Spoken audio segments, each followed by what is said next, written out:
튀르키예 동남부에서 발생한 강진으로 튀르키예와 인접 국가인 시리아에서 1,800명 넘게 숨졌습니다. 여진과 건물 붕괴 등을 이유로 사상자 수가 크게 늘어나는 가운데 아직 우리 교민의 인명 피해는 확인되지 않고 있는데요. 자세한 소식은 국제부 취재기자 연결해서 알아보도록 하겠습니다. 조영성 기자. 네, 국제부입니다. 네, 먼저 피해 상황부터 전해주시죠. 현재까지 튀르키예 남부를 강타한 강진으로 튀르키예와 시리아 지역을 합쳐 1,800명에 달하는 사망자가 발생했습니다. 튀르키예 재난위기관리청장은 10개 지역에서 1,014명이 숨지고 7천여 명이 다쳤으며 건물 2,800여 개가 붕괴했다고 밝혔습니다. 시리아 보건부는 현재까지 사망자 403명, 부상자를 1,200여 명으로 집계했고 반군 지역에서는 380명이 숨지고 1,200여 명이 다친 것으로 알려졌습니다.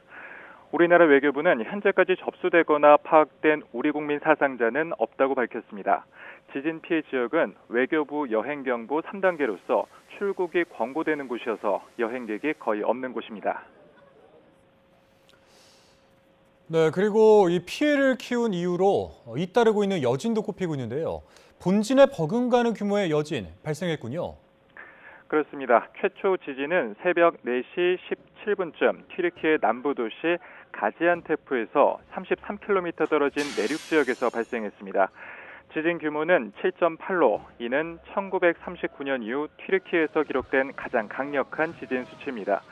진앙에서 1000km 떨어진 지역에서도 진동이 느껴지는 등 피해 지역도 광범위합니다. 이후 오후 1시 24분쯤 첫 강진이 발생한 곳에서 멀지 않은 곳에 규모 7.5의 지진이 발생하는 등 80차례에 가까운 여진이 발생했습니다. 그리고 구조 작업이 난항을 겪고 있다 이런 소식도 전해지고 있는데요. 자세하게 어떤 상황인가요?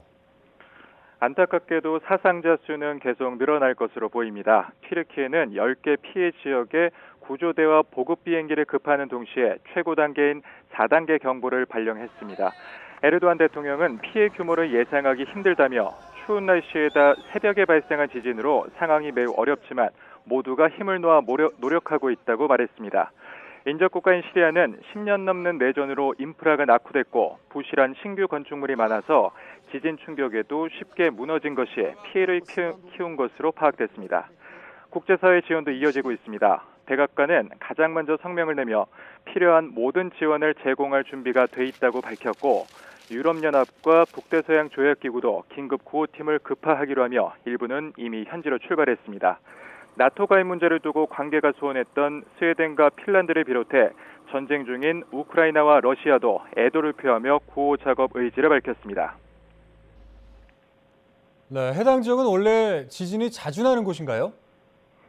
그렇습니다. 튀르키예는 대륙판 아나톨리아판에 자리를 잡고 있는데 북동쪽의 유라시아판, 남서쪽 아라비아판에 꾸준히 밀려나는 형태로 단층대가 형성되면서 지진이 꾸준히 발생합니다.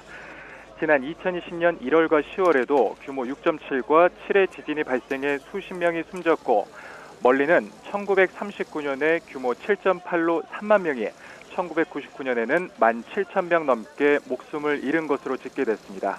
지금까지 국제부에서 YTN 조용성입니다.